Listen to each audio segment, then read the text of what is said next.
Bismillahirrahmanirrahim. Assalamualaikum warahmatullahi wabarakatuh.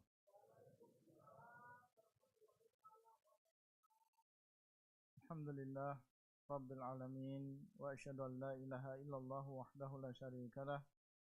Wa asyhadu anna Muhammadan abduhu wa rasuluhu sallallahu alaihi wa ala alihi wa sahbihi wattabi'ina lahum bi ihsanin ila yaumiddin. Wasallama tasliman katsiran amma ba'd. Alhamdulillah, kita bersyukur kepada Allah Subhanahu wa taala yang telah banyak memberikan nikmat dan juga karunia. Tentunya nikmat yang paling besar adalah nikmat Islam. Dijadikan kita sebagai seorang muslim yang beriman kepada Allah, beriman kepada Rasulullah sallallahu alaihi wasallam, beriman dengan hari akhir, beriman dengan takdir, beriman dengan para malaikat dan juga hari kiamat dan para rasul alaihi wassalam. Dan tentunya kewajiban kita sebagai seorang muslim adalah menjaga nikmat Islam dan juga iman kita dengan cara menjalankan perintah Allah dan juga menjauhi larangan Allah Subhanahu wa taala. Tidak lupa salawat dan salam semoga senantiasa tercurah kepada Nabi kita Muhammad sallallahu alaihi wasallam, keluarga beliau, para sahabat beliau dan orang-orang yang mengikuti mereka dengan baik sampai akhir zaman. Jamaah sekalian dimuliakan oleh Allah, sebentar lagi kita akan kedatangan tamu yang mulia. Bulan Ramadan, bulan diturunkannya Al-Quran, bulan diwajibkannya puasa yang merupakan salah satu di antara rukun Islam. Bulan yang dikatakan oleh Nabi SAW bahwasanya itu adalah bulan yang berbarakah, dibuka di dalamnya pintu-pintu surga dan ditutup pintu-pintu neraka, dan akan dibelenggu setan-setan. Dan di bulan tersebut ada satu malam yang dikatakan oleh Allah Subhanahu wa taala khairun min alfi syahr. Malam tersebut lebih baik daripada 1000 bulan. Bulan yang sangat agung, dan dia adalah sayyidus syuhur. Dia adalah pemukanya bulan-bulan. Itulah yang akan datang, dan itulah tamu mulia tersebut. Dan kita tentunya ketika akan kedatangan seorang tamu, semakin mulia tamu tersebut di mata kita, semakin terhormat di mata kita, tentunya kita berusaha untuk mempersiapkan diri untuk menghormati tamu tersebut. Dan sebentar lagi kita semuanya akan bersama-sama menyambut tamu yang mulia tersebut bulan Ramadan. Maka tentunya kita perlu persiapan. Apa yang seharusnya, apa yang sebaiknya kita siapkan sebelum kita kedatangan tamu tersebut. Dan masih ada waktu kurang lebih 1 pekan untuk mempersiapkan segala hal. Semoga dalam waktu yang tidak lama, pada kesempatan kali ini, mungkin setengah jam, cukup setengah jam. Kita berikan secara singkat dan juga sederhana apa yang perlu kita siapkan dalam menyambut bulan Ramadan. Bapak Ibu sekalian, yang pertama persiapan yang berkaitan dengan keimanan. Ada beberapa hal yang harus kita siapkan terkait dengan masalah keimanan. Yang pertama adalah persiapan niat. Seorang muslim ketika dia menyambut bulan Ramadan seperti ini, maka di antara hal yang paling penting yang harus dia siapkan dari sekarang adalah mempersiapkan niat yang benar. Karena innamal a'malu binniyat wa innamal likulli imri'in ma nawa. Sesungguhnya amalan adalah dengan niat, dan sesungguhnya bagi seseorang apa yang dia niatkan. Sesuai dengan niat yang ada di dalam hatinya, itulah yang akan dia dapatkan. Niat kita yang lurus, niat kita yang baik dalam menyambut bulan Ramadan ini tentunya adalah kita berniat nanti ketika datang bulan Ramadan, kita ingin melakukan berbagai amal saleh dengan tujuan untuk mencari ridha Allah, bukan ridha manusia. Kita ingin mencari ridha Allah, bukan ridha manusia. Bagaimana kita nanti melakukan puasa, melakukan salat tarawih, membaca Al-Quran, sehingga Allah Subhanahu wa ta'ala Rabbul Alamin ridha kepada kita. Di antara niat yang baik adalah seseorang ingin menjadikan bulan Ramadan sebagai waktu dia, kesempatan dia untuk bertobat kepada Allah. Dia merasa banyak dosa, banyak kesalahan, banyak lalai. Dia ingin bulan Ramadan ini menjadi awal yang baik bagi dia untuk memperbaiki diri.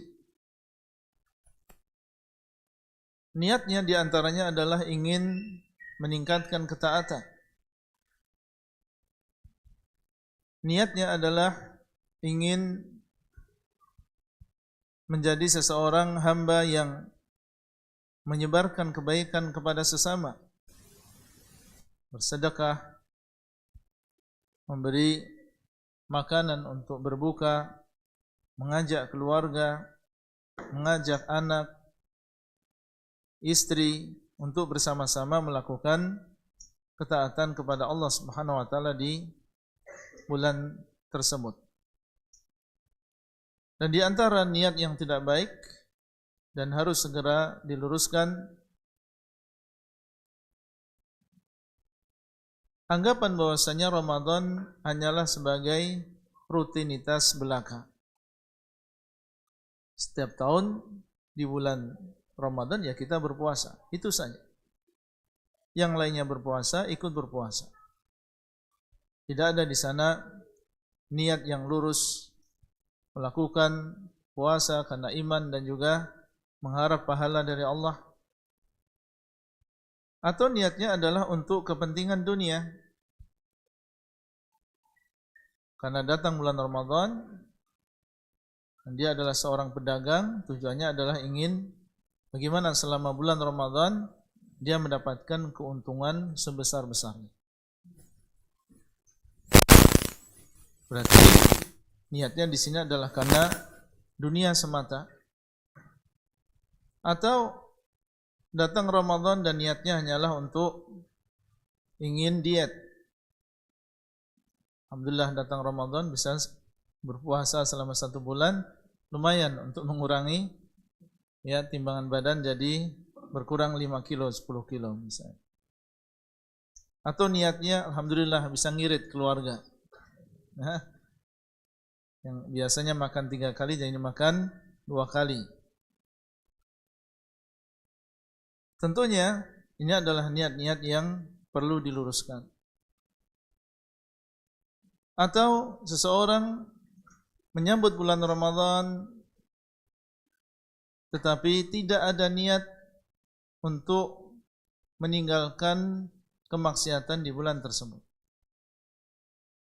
Bahkan dia malah berencana, nanti kalau siang banyak waktu kosong atau sekolah libur, maka anak atau digunakan untuk menonton ini dan itu. Tentunya orang yang seperti ini tidak mengetahui kemuliaan bulan Ramadan. Atau hanya seseorang fokus pada kuliner, makanan apa yang akan dimakan ketika buka, ketika sahur. Sehingga perlu kita ingatkan di awal di antara persiapan adalah seseorang meluruskan niat. Niatnya apa? Ingin mencari ridha Allah, memperbaiki diri, meningkatkan ketaatan, menyebarkan kebaikan di antara sesama. Kemudian persiapan yang berkaitan dengan keimanan adalah berdoa kepada Allah Subhanahu wa taala supaya diberikan kesempatan untuk bertemu dengan bulan Ramadan. Karena Allah Subhanahu wa taala dialah yang menghidupkan dan mematikan. Dan dialah yang mentakdirkan, dan dialah yang menciptakan bulan Ramadan selain bulan Ramadan. Kalau Allah Subhanahu wa taala tidak memudahkan seseorang bertemu dengan bulan tersebut, maka tidak mungkin seseorang bisa menemui bulan tersebut. Bulan yang mulia, bulan 1000 bulan, bulan beribadah, bulan membaca Al-Quran, bulan beriktikaf, bulan yang merupakan musim kebaikan yang sangat besar. Tentunya bagi orang yang sadar bahwa dia di dunia sementara dan dia kepada Allah dan masing-masing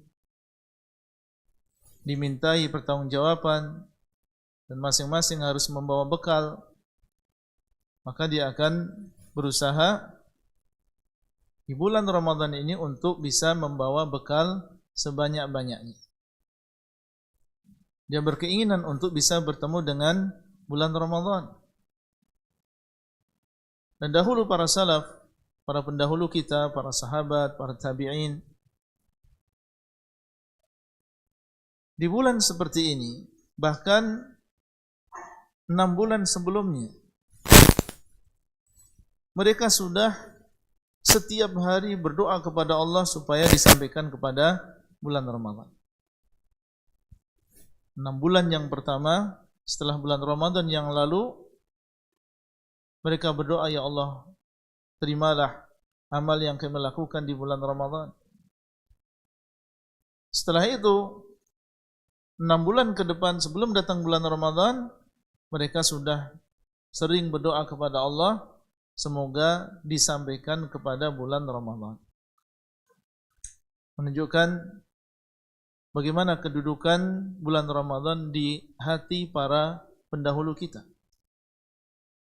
Senantiasa ada di dalam hati mereka. Jadi bukan di hari-hari seperti ini saja, seminggu sebelum Ramadan, bahkan berbulan-bulan sebelum Ramadan, mereka sudah berdoa kepada Allah Subhanahu wa taala. Boleh seseorang berdoa dengan bahasa Arab atau dengan bahasanya sendiri, mengatakan Allahumma ballighna Ramadan.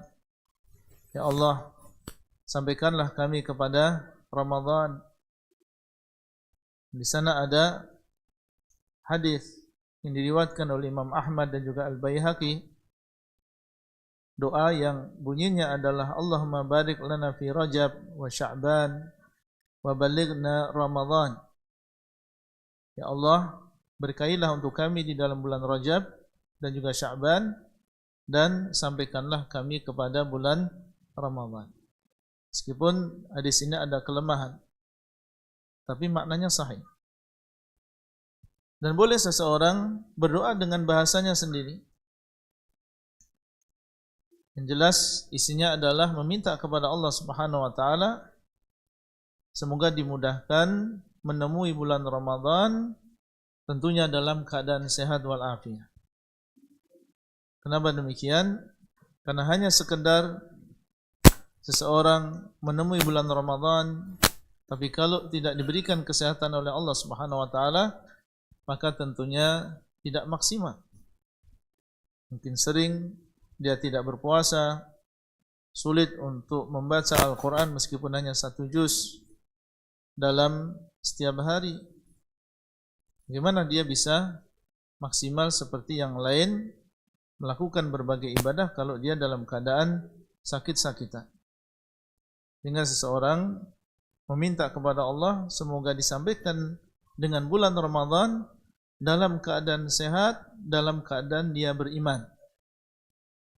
Sehat jasmaninya, fisiknya, dalam keadaan dia memiliki kekuatan iman yang luar biasa. Sehingga apabila bergabung antara niat yang baik, keimanan yang kuat dengan kesehatan, semoga yang demikian bisa menjadikan seseorang maksimal dalam melakukan berbagai ibadah di bulan Ramadan.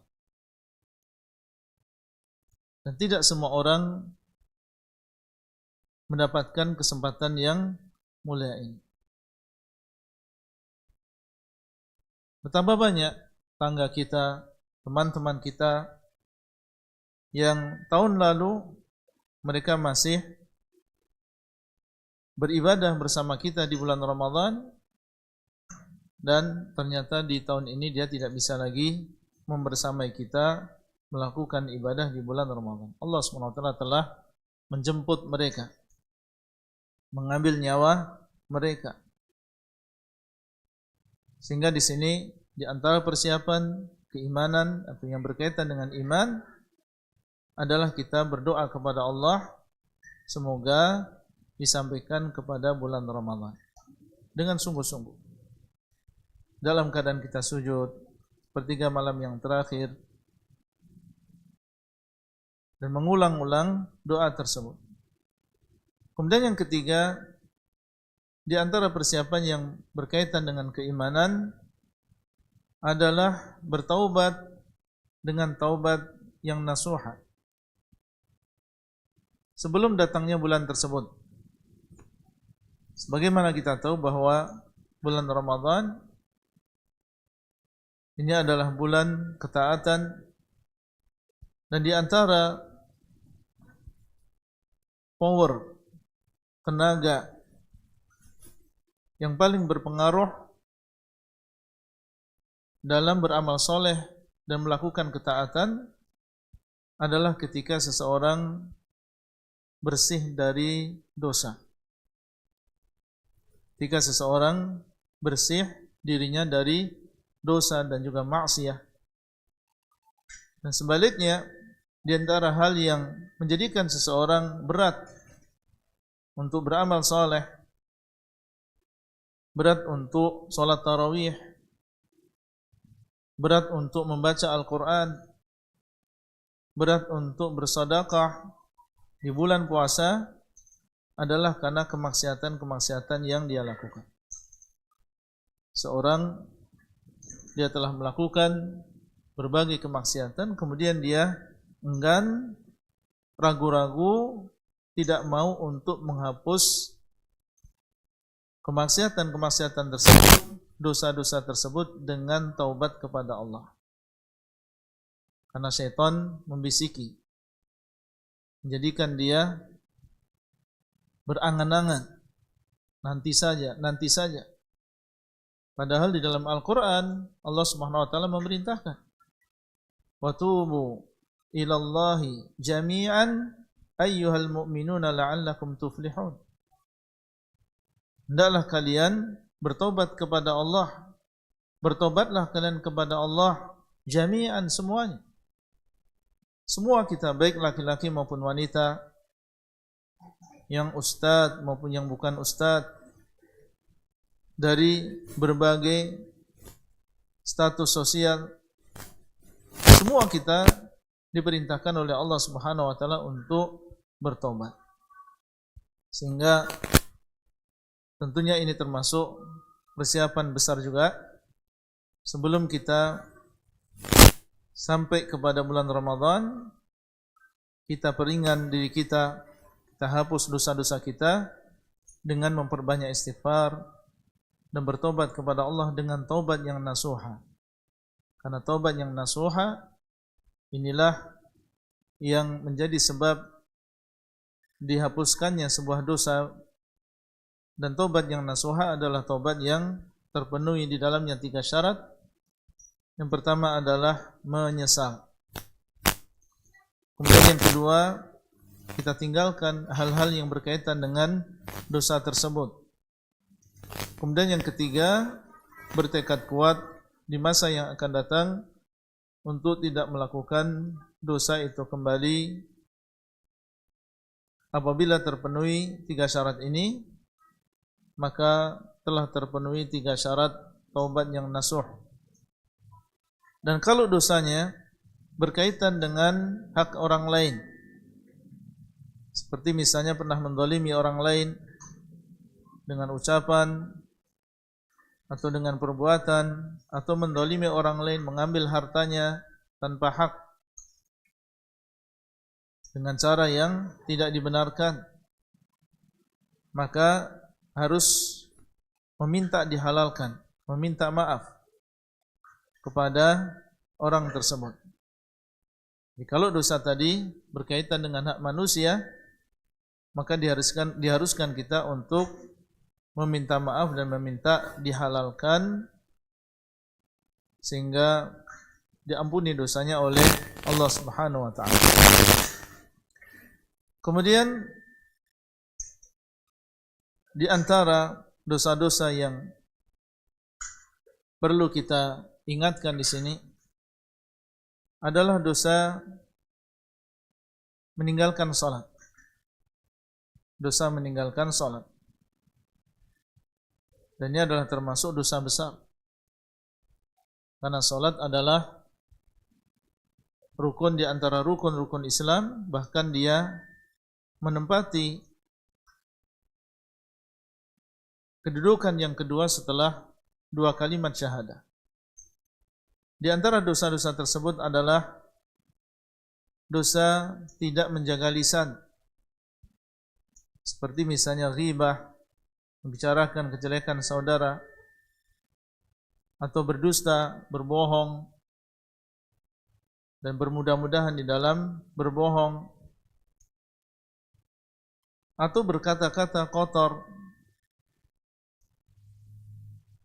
Demikian pula di antara dosa-dosa tersebut adalah menonton atau mendengarkan perkara yang diharamkan oleh Allah Subhanahu wa taala. Wajiban kita adalah menjaga pandangan kita, menjaga pendengaran kita, jangan sampai kita melihat atau mendengar sesuatu yang diharamkan. Kemudian setelah persiapan secara imaniyah yang berkaitan dengan keimanan, yang selanjutnya adalah persiapan yang berkaitan dengan ilmiah. Persiapan yang berkaitan dengan ilmu. Ini juga tidak kalah penting dengan persiapan-persiapan yang berkaitan dengan masalah iman. Dan di antara hal yang berkaitan dengan persiapan ilmiah adalah seseorang mempelajari hukum-hukum yang berkaitan dengan Ramadan. Mempelajari hukum-hukum yang berkaitan dengan Ramadan, seperti masalah puasa, apa rukun-rukunnya, apa hal-hal yang disunahkan supaya puasanya sempurna, mendapatkan pahala yang besar, apa hal-hal yang membatalkan puasa, amal-amal apa saja yang dianjurkan sekali di bulan Ramadan, hukum-hukum yang berkaitan dengan i'tikaf, hukum-hukum yang berkaitan dengan salat tarawih. Bagaimana dahulu Nabi SAW beriktikaf, bagaimana dahulu beliau SAW melakukan salat tarawih, apa yang disunahkan ketika berbuka, kapan seseorang disunahkan waktu yang dianjurkan untuk melakukan sahur, dan seterusnya. Ini adalah di antara usaha kita bagaimana bulan Ramadan yang hanya 1 bulan kita bisa melakukan berbagai ibadah tersebut sesempurna mungkin, sesuai dengan yang diajarkan oleh Nabi Muhammad SAW. Karena banyak di antara saudara-saudara kita yang setiap tahun dia menemui bulan Ramadan, cuma sayangnya perhatian dia terhadap hukum-hukum yang berkaitan dengan Ramadan, baik puasa dan lain-lain, ini sangat, sehingga dari tahun ke tahun ya seperti itu saja. Tidak ada perubahan. Padahal seharusnya seorang muslim berusaha untuk membekali dirinya dengan ilmu. Al-ilmu qabla al-qawli wal-amal. Ilmu itu adalah sebelum ucapan dan juga perbuatan. Meskipun ini bukan Ramadan yang pertama kali, tapi sebagaimana kita tahu, ini adalah ibadah yang tidak setiap hari. Mungkin saja di sana ada perkara-perkara yang kita lupa. Kita pun, meskipun sebagai seorang penuntut ilmu atau sebagai seorang pengajar, setiap tahun sebelum datangnya bulan Ramadan, kita berusaha juga untuk memurajaah kembali yang berkaitan dengan Ramadan dan hukum-hukum yang berkaitan dengan Ramadan. Tujuannya apa? Supaya kita bisa beribadah dengan cara yang memang diinginkan oleh Allah Subhanahu wa taala. Dan Nabi sallallahu alaihi wasallam mengatakan, "Man yuridillahu bihi khairan yufaqihu fid din."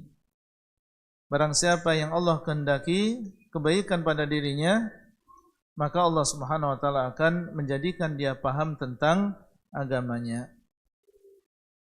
Barang siapa yang Allah kehendaki kebaikan bagi dirinya, maka Allah Subhanahu wa taala akan jadikan dia paham tentang agamanya. Masih ada waktu 6 hari, 7 hari ke depan, mulai kita buka. Mungkin di rumah ada buku-buku yang ditulis oleh para ulama atau para ustadz-ustadz, baik yang dengan bahasa Arab ataupun dengan bahasa Indonesia. Kita cari tentunya buku-buku yang baik, yang telah direkomendasikan, ditulis berdasarkan Al-Quran, berdasarkan hadis Nabi SAW, dengan pemahaman para sahabat, disertai dengan nukilan dari para ulama, sehingga Ramadan kali ini benar-benar menjadi Ramadan yang berbeda dengan Ramadan-Ramadan sebelumnya. Masih ada waktu, dan insyaallah tidak lama kita luangkan waktu kita untuk bisa membaca hal-hal yang berkaitan dengan Ramadan. Kemudian di antara persiapan ilmiah adalah seseorang membaca dalil-dalil yang berkaitan dengan keutamaan Ramadan.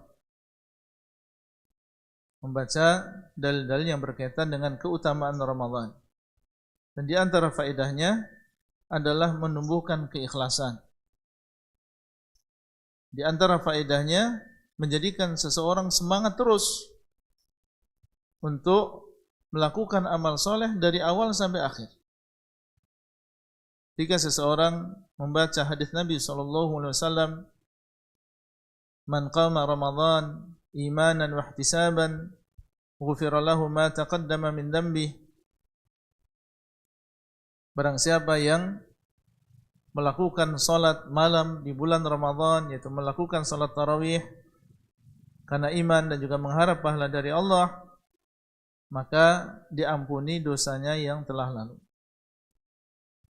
melakukan sholat tarawih bersama imam di malam bulan Ramadan, maka diampuni dosanya yang telah lalu. Dia sholat 1 jam, setengah jam bersama imam, diampuni dosanya yang telah lalu.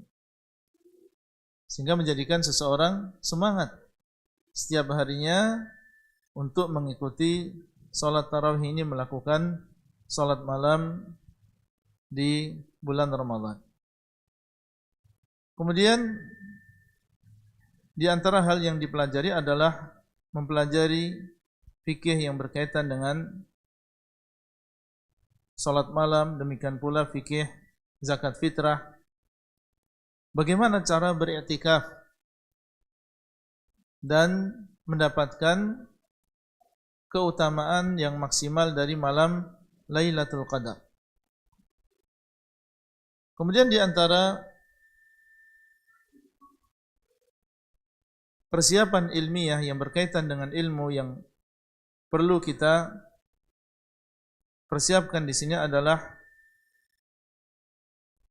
di antaranya bagaimana kita mengatur waktu di bulan Ramadan. Bagaimana kita mengatur waktu di bulan Ramadan. Karena tidak semua kita di bulan Ramadan bisa fokus untuk beribadah. Banyak di antara kita yang masih sekolah atau masih bekerja. Tentunya ini perlu siasat. Bagaimana supaya kita bisa mengatur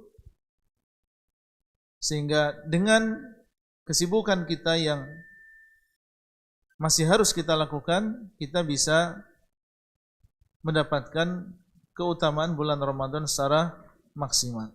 Sehingga perlu dipersiapkan dari sekarang tentang kapan kita beribadah dan kapan kita melakukan aktivitas-aktivitas yang lain di bulan Ramadan. Dari sekarang sesuai dengan tentunya kesibukan kita masing-masing. Apa yang dilakukan oleh seseorang, misalnya bangun sebelum subuh, apa yang dia lakukan? Karena di sana ada doa yang mustajab, di sana ada istighfar, dan seseorang boleh melakukan salat malam selama belum datang waktu subuh. Maka seseorang sudah merencanakan, seandainya dia bangun, maka apa yang dia lakukan, kemudian setelah salat subuh, dia sudah punya rencana akan membaca Al-Quran di masjid sampai jam sekian. Dia perkirakan bagaimana dia tetap bisa meramaikan, menggunakan Ramadan dengan ibadah, dan di waktu yang sama dia masih bisa beraktivitas untuk sekolahnya atau untuk kerjaannya.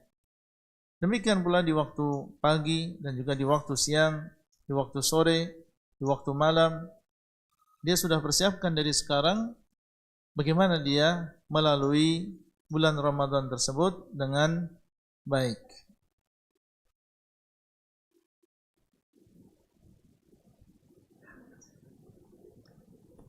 Kemudian yang selanjutnya dan sebelumnya, tentunya di antara faedah mengatur waktu tersebut adalah supaya waktu di bulan Ramadan, menit-menit di bulan Ramadan ini tidak terbuang dengan sia-sia. Nah, kalau tidak direncanakan, maka seseorang masuk di bulan Ramadan dalam keadaan tidak tahu apa yang harus dia lakukan. Melihat orang seperti ini, maka dia ikut melakukan. Melihat orang demikian, dia ikut melakukan. Tapi kalau dari awal dia sudah punya rencana, punya target, dia ingin mengkhatamkan Al-Quran sekali atau 2 kali, sehingga dia bisa mengatur siasat, berarti ana setiap hari minimal 1 juz. Kalau 1 juz, bagaimana caranya supaya bisa membaca 1 juz dengan kesibukan yang ada? Ana ada waktu kosong misalnya sebelum subuh. Ya, sehingga sebelum sahur sudah disempatkan setengah jam untuk membaca Al-Quran. Setelah subuh targetnya seperempat juz misalnya. Ketika naik bis targetnya adalah sekian halaman. Nanti ketika istirahat siang targetnya adalah sekian halaman. Ketika pulang dan seterusnya. Ini kalau seseorang tidak persiapkan dari sekarang, maka dikhawatirkan berlalu bulan Ramadan dalam keadaan seseorang menyia-nyiakan waktu-waktu yang berharga di bulan tersebut. Kemudian di antara persiapan kita adalah persiapan secara fisik. Dan ini juga penting. Karena tentunya seseorang beribadah ini perlu fisik yang bagus, kesehatan yang maksimal. Dan di dalam sebuah hadis Nabi SAW mengingatkan tentang nikmat sehat ini. Di dalam ucapan beliau, ni'matani maghbunun fihima katsirun minan nas. Dua nikmat banyak di antara manusia yang lalai darinya. As-sihhatu wal faragh, kesehatan dan juga waktu luang. Banyak orang yang ketika sehat dia lalai, tidak menggunakan waktu sehat tersebut untuk mendekatkan diri kepada Allah. Sehingga ini juga perlu kita siapkan dari sekarang, fisik kita, kesehatan kita, dan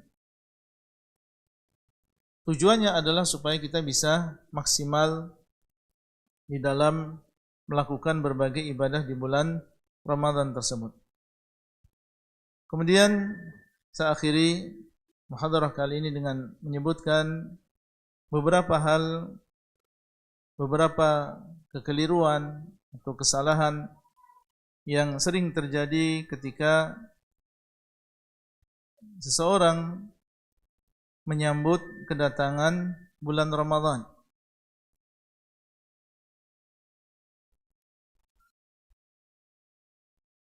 Di antaranya adalah tidak mempersiapkan ilmu. Tidak mempersiapkan ilmu tentang puasa dan juga ibadah yang akan dilakukan di bulan Ramadan. Tentunya ini adalah sebuah kekurangan dan tadi sudah kita singgung, seharusnya seseorang di hari-hari seperti ini dia mempersiapkan ilmu yang berkaitan dengan Ramadan tersebut.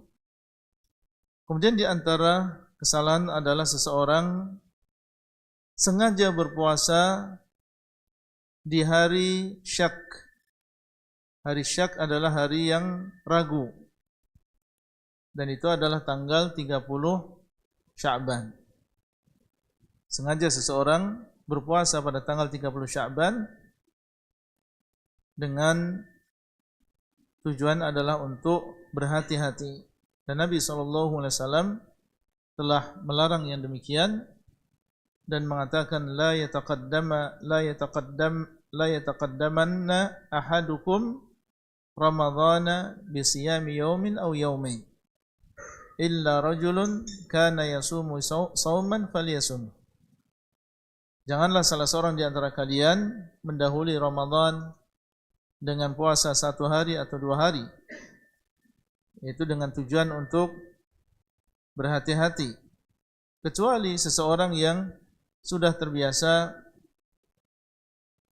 melakukan puasa sebelumnya, maka silahkan dia melakukan puasa. Itu tujuannya bukan untuk berhati-hati, karena memang tanggal 30 ya itu ada kemungkinan adalah tanggal 1 Ramadan. Sehingga sebagian orang sengaja berpuasa di hari tersebut dengan tujuan adalah untuk kehati-hatian. Termasuk di antara kesalahan adalah seseorang menganggap bahwasanya Ramadan ini sebagai beban mental. Jika dia datang bulan Ramadan, menganggap ini adalah sebuah kesusahan, ini adalah sebuah beban, sehingga dia pun menyambut bulan Ramadan bukan dengan riang gembira, tetapi justru menyambutnya dengan kesedihan. Kita berdoa kepada Allah Subhanahu wa taala, semoga Allah Subhanahu wa taala memudahkan kita untuk bisa melalui bulan Ramadan dengan maksimal, dengan ibadah-ibadah yang berkualitas, baik secara keikhlasan maupun sesuainya ibadah tersebut dengan sunnah Nabi SAW. Itulah yang bisa kita sampaikan, dan mungkin masih ada waktu sekitar 4 menit. Ada pertanyaan yang berkaitan dengan materi, kami silakan. Nah.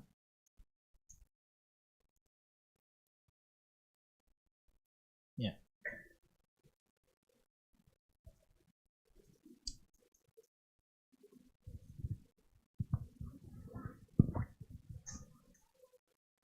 Assalamualaikum warahmatullahi wabarakatuh. Assalamualaikum. Barakallahu fiik Ustaz.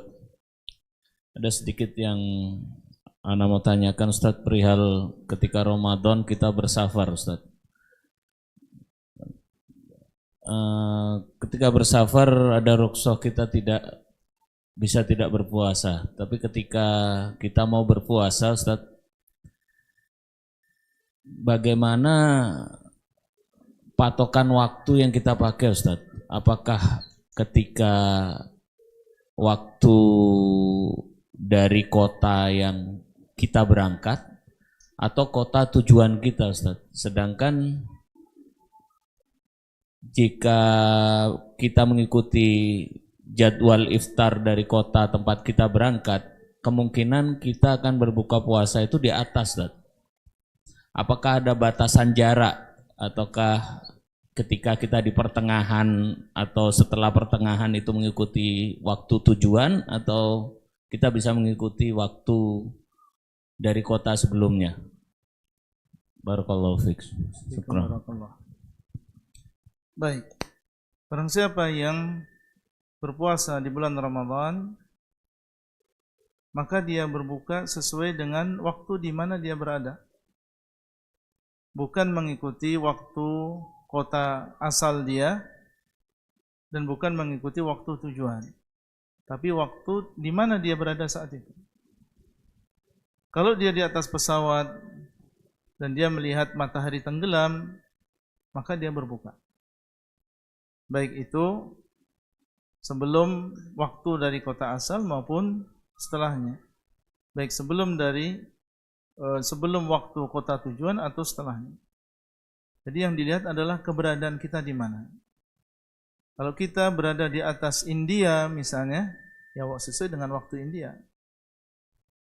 Ya, berarti dilihat dari keberadaan kita, posisi kita di mana, itu yang kita pakai.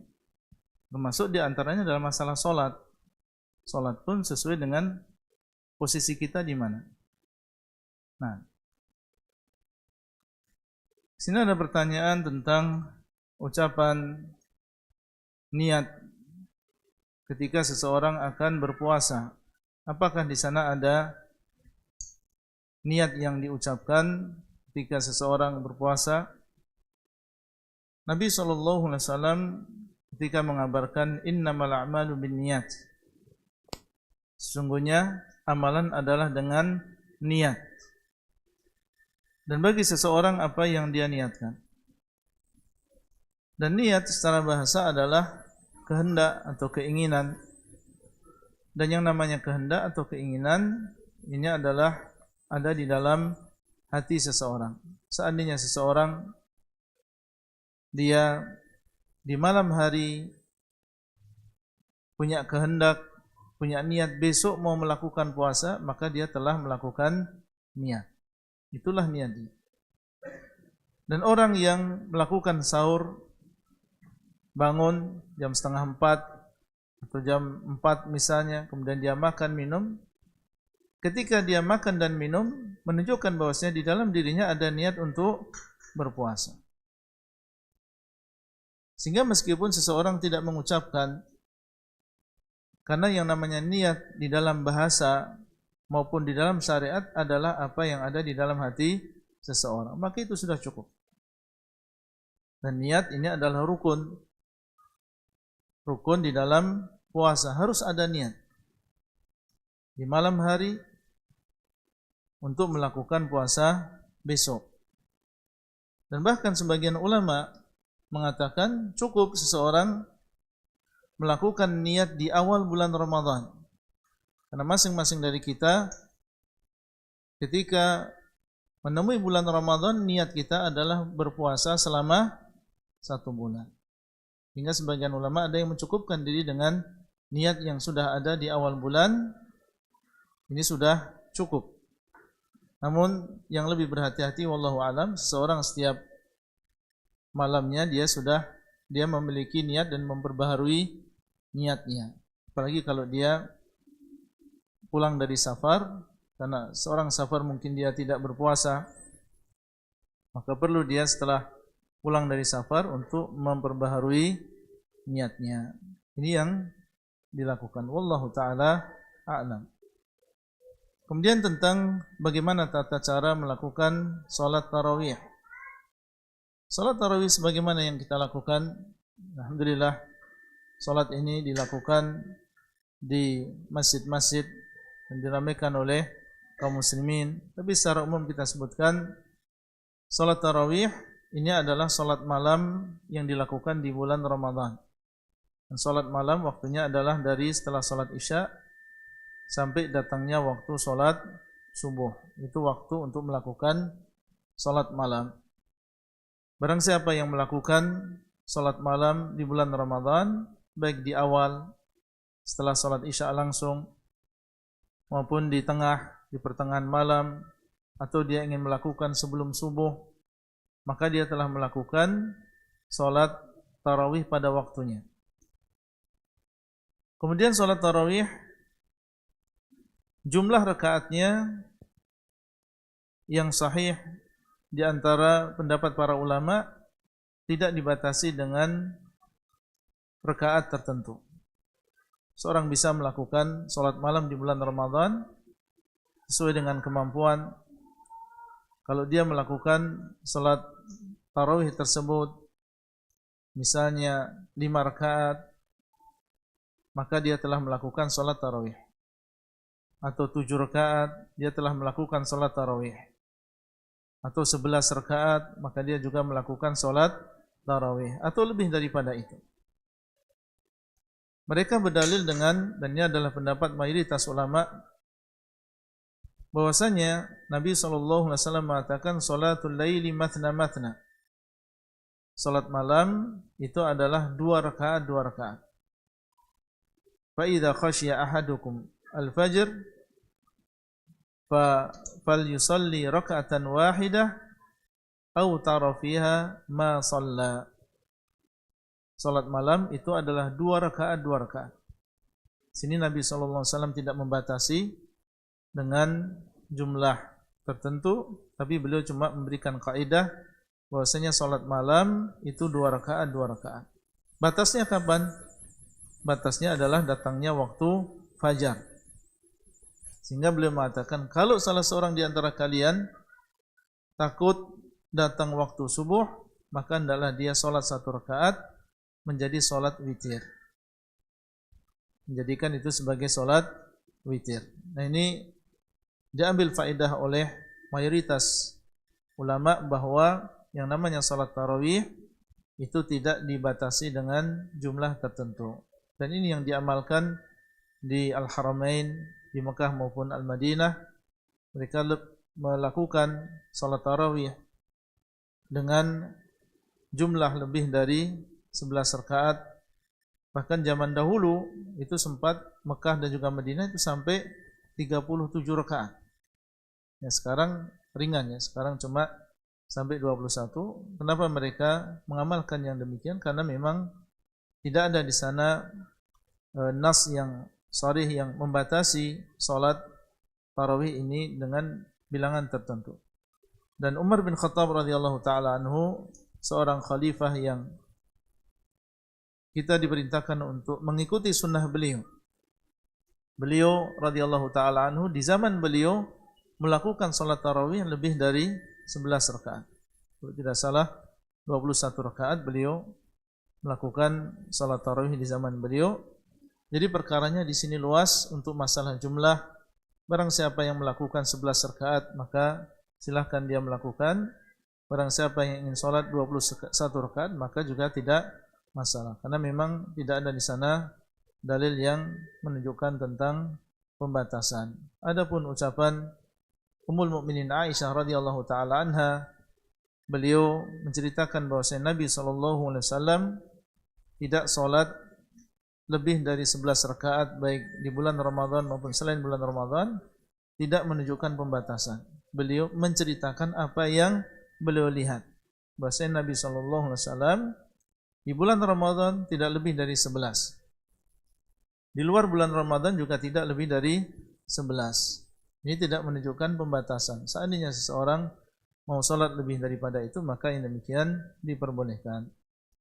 Kemudian di antara tata caranya adalah melakukan sholat malam atau sholat tarawih di bulan Ramadan 2 rakaat. Sebagaimana yang datang dalam hadis tadi, ia melakukan sholat tarawih 2 rakaat. Adapun apa yang dinukil dari Ummul Mukminin Aisyah radhiyallahu taala anha, bahwasanya Nabi SAW melakukan 4 rakaat, dan jangan engkau tanya bagaimana baiknya sholat beliau dan kekhusyukan sholat beliau. Kemudian beliau melakukan 4 rakaat, dan jangan engkau tanya tentang lamanya dan khusyuknya. Maka yang dimaksud, dan ini dijelaskan oleh para ulama, bahwasanya beliau SAW melakukan 2 rakaat dan panjang bacaannya. Kemudian setelah itu melakukan 2 rakaat salam dan panjang bacaannya. Setelah itu beliau beristirahat. Ada waktu, ada jeda untuk beristirahat.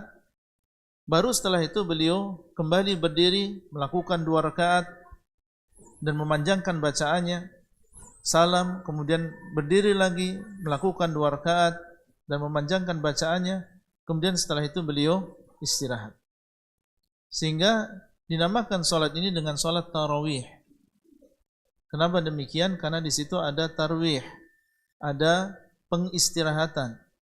Ia mengistirahatkan tubuh kita karena panjangnya bacaan Nabi SAW ketika salat tarawih. Kemudian tentang bacaan yang dibaca, maka sesuai dengan kemudahan, tidak ada di sana surat-surat yang harus dibaca ketika salat tarawih. Seorang membaca sesuai dengan kemampuan.